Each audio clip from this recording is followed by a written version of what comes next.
नमस्ते साथीहरु, स्वागत छ तपाईहरु सबैलाई मेरो च्यानल एक्सप्लोर नेचर एन्ड एनिमलमा। आज हामी पुगेका छौं नेपालको एकदमै सुन्दर र ऐतिहासिक ठाउँ रानीमहल। यसलाई नेपालको ताजमहल पनि भनेर चिनिन्छ।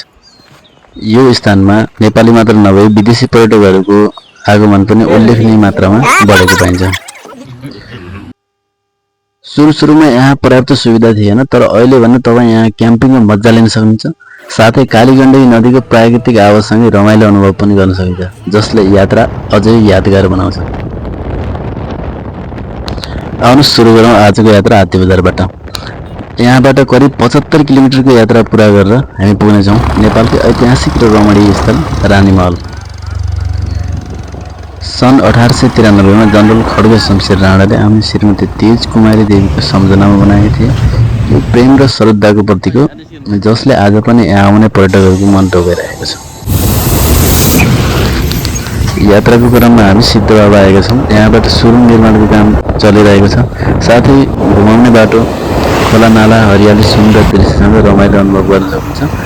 यस यात्राको क्रममा प्राकृतिक सौन्दर्यको मज्जा लिन एडभेन्चरको थ्रिल अनुभव गर्न सकिन्छ।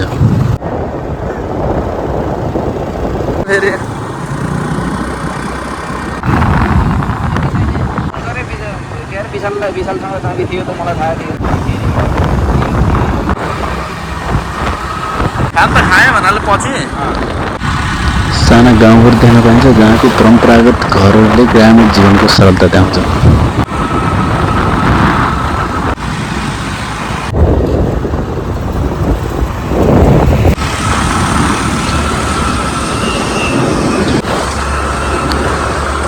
पहाड र हरियालीको यो सङ्गमले प्रकृतिको असली सुन्दरता देखाउँछ भन्दाखेरि परख नपर्ला।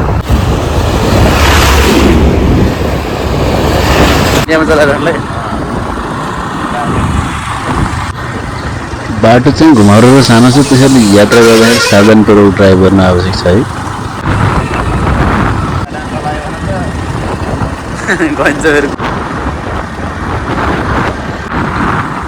हाम्रो यात्रा जारी छ। पछाडिबाट भाइहरू पनि स्कुटीमा हामीलाई पछाउँदै आइरहेका छन्। साथीभाइहरूसँग यात्रा गर्दा अझै रमाइलो हुन्छ, हरेक मोडमा उत्साह थपिँदै जान्छ होइन र।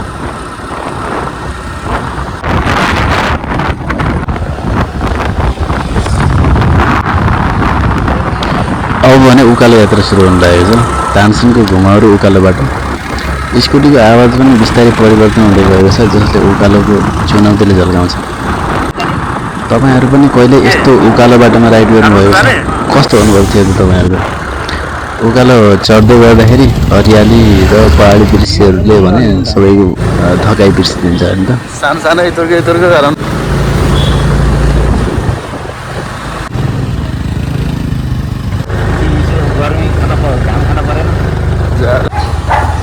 एक्सिलेटरै दिन नपर्ने, ब्रेक मात्र हान्ने हो। ठाडै उकालो चढेर आयो, अब फेरि ठाडै ओह्रालो छ। बीचबाट कताबाट गल्लीतिर, बीच बाटोको गल्लीतिर परेछ नि त। ठाडै छ के ओह्रालो नि? ठाडै छ।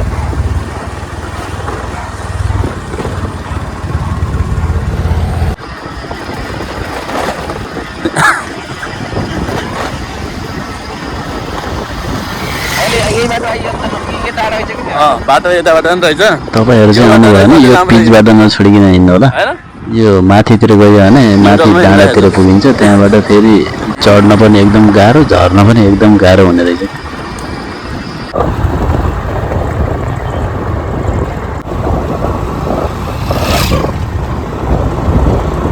अब चाहिँ तानसेनबाट करिब 13-14 किलोमिटरको यात्रापछि हामी रानीमहल पुग्छौँ, जहाँ पुग्न करिब 30-45 मिनट लाग्छ होला। उहाँको एकदम रमणीय बाटो छ। ल हेर्दै जानु होला अगाडि पनि है त।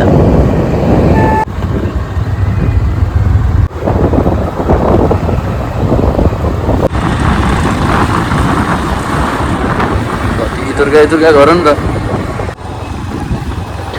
ड्राइभरहरू अगाडि पछाडि गर्दै घुमाउरो बाटोमा अघि बढिरहेका छन्। यात्रा अझै रोमाञ्चक बन्दै गइरहेको छ। साथीभाइहरूको यो सफर नै बेग्लै अनुभव हुन्छ। यसै क्रममा बाटोमा होमस्टेहरू, रेस्टुरेन्टहरू र साना होटलहरू देख्न पाइन्छ, जसले यात्रुहरूको लागि विश्राम र खानपानको सुविधा उपलब्ध गराउँछन्।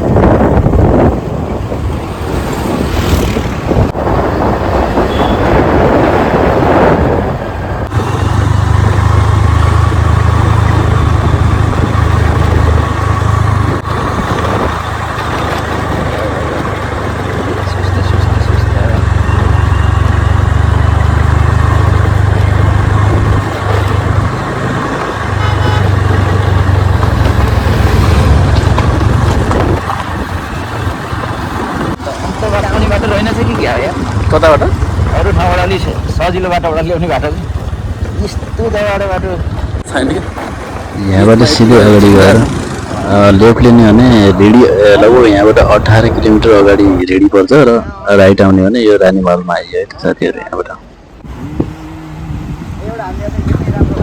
यहाँबाट कालीगण्डकी नदीमा ऱ्याफ्टिङ पनि गर्न सकिन्छ रामदेशसम्मको लागि। करिब करिब यहाँबाट 14-15 किलोमिटर जस्तो होला र विशेष गरेर ग्रुपमा 2000 देखि 4000 रुपियाँसम्म चाहिँ यहाँबाट कस्ट पर्न जान्छ है।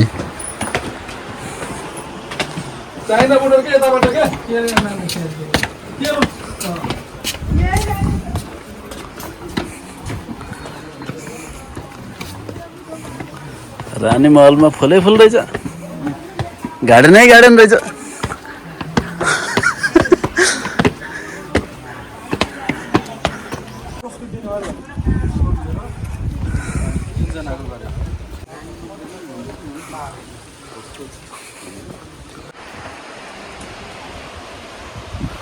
रानीमहल चाहिँ भित्रबाट भन्दा पनि बाहिरबाट एकदम अट्र्याक्टिभ देख्ने रहेछ। अनि बाहिरको यो जस्तो नदीको अनि यो बाहिरको सुन्दरता पनि एकदमै राम्रो देखिएको छ होइन। अनि यहाँबाट भित्र गइसकेपछि भित्र जाउँ है भित्र। यहाँ चाहिँ जनरल खड्ग शमशेर राणा र उनकी श्रीमती तेजकुमारी देवीको चाहिँ फोटो फ्रेम गरेर ठुलो फोटो फ्रेम गरेर राखेको छ। अनि उनीहरूले युज गर्ने यो भाँडा बर्तनहरू एकदम सुरक्षित गरेर मिठाई राख्ने भाँडाहरू यो केसभित्र सजाएर राखेको छ है साथीहरू।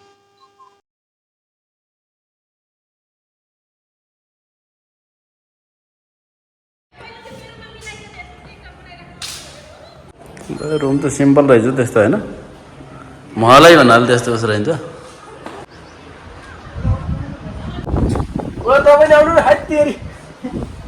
यस्तो हुन्छ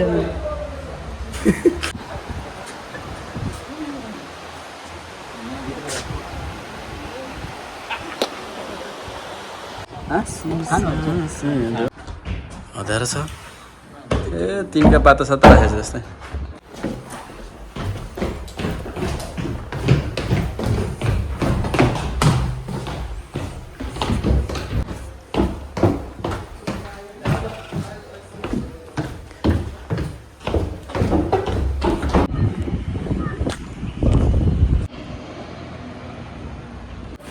बनावट खतरा हो चारैतिर।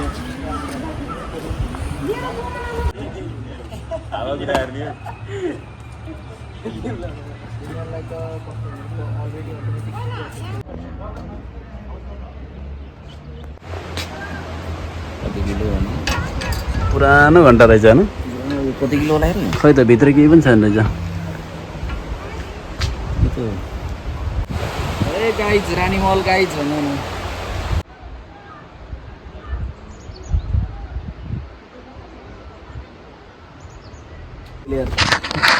रानीमहलको भ्रमण पनि गरियो, अब चाहिँ पेट पूजा गर्नतिर लाग्नु पर्ला है साथीहरू।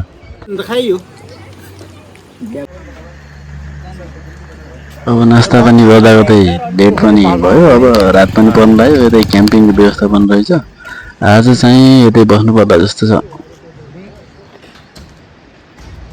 कसम से खत्रै भ्यू छ के होइन, यो छन खोलाको यो होइन, यो आवाजै एकदम यार। क्याम्पिङको लागि आनन्दित हुन्छ। प्राइस चाहिँ खाने बस्ने यताउता एफोर्डेबल नै रहेछ है। 1295 चाहिँ एकजना मान्छेको लागि चाहिँ प्याकेज आउने रहेछ।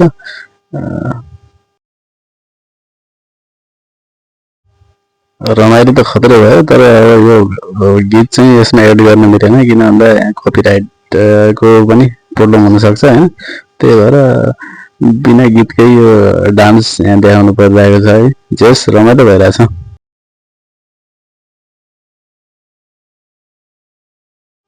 यहाँ चाहिँ विशेष गरेर यही कालीगण्डकीको माछा चाहिँ खान पाइन्छ होइन। अलिक महँगो छ माछा चाहिँ, 250 रुपियाँ पर पिस पर फिस रहेछ होइन। अनि चाहिँ यो प्याकेजमा यो पोर्क र कुखुरा पनि पाइन्छ, 500 ग्राम र 300 ग्राम होइन। त्यही अनुसार अब प्रत्येक मान्छेको लागि लगभग 4-5 हजार डेढ जाने भने एकदम इनफ हुन्छ है।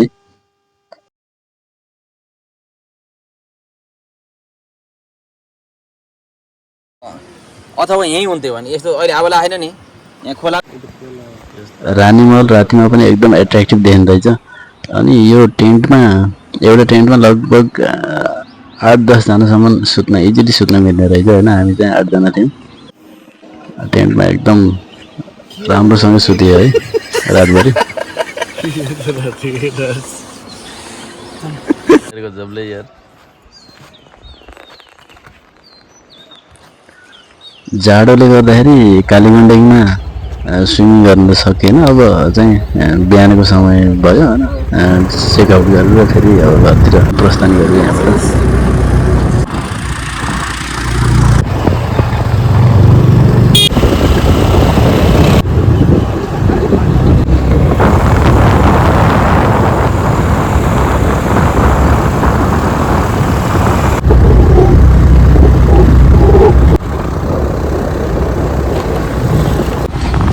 चिसो त लास्टै चिसो छ। बुटोलतिर त एकदम जस गर्मी नै छ होइन, दिनमा त एकदम गर्मी हुन्छ भने यो टाइममा आउँदा पनि अहिले चाहिँ यहाँ एकदम चिसो छ है मौसम त।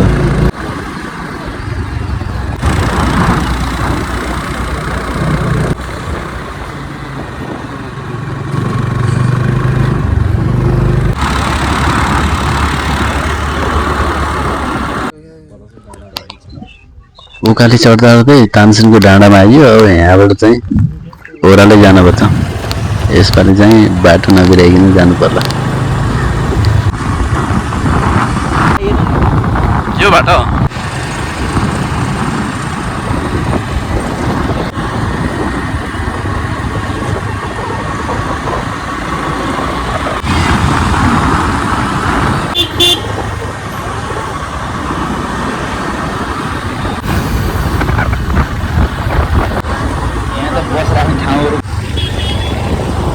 तानसेन चाहिँ सिटी भयो भने एकदम चाहिँ कन्जेस्टेड रहेछ। अब यो बसहरू पनि साइडमा किनार लगाएर आइरहेको छ है।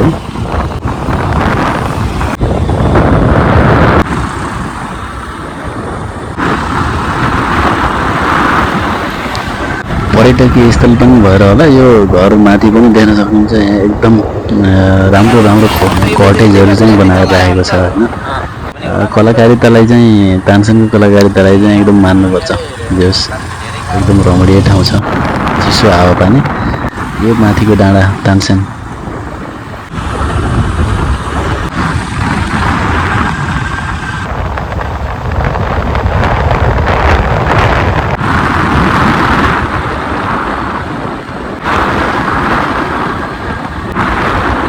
तानसेनतिरको यात्रा झन् सहज बन्दै गएको छ। यहाँको सडक अहिले पिच गर्ने काम र पुनर्निर्माण गर्ने काम भइरहेको छ, जसले गर्दाखेरि आगामी दिनहरूमा चाहिँ अझै यात्रा आरामदायी बनाउनेछ। साथै तानसेन आफैमा एकदमै निकै रमाइलो सुन्दर ठाउँ पनि हो होइन, जहाँको वातावरण र पहाडी दृश्यले जो कोहीलाई पनि आकर्षित गर्न सक्छ।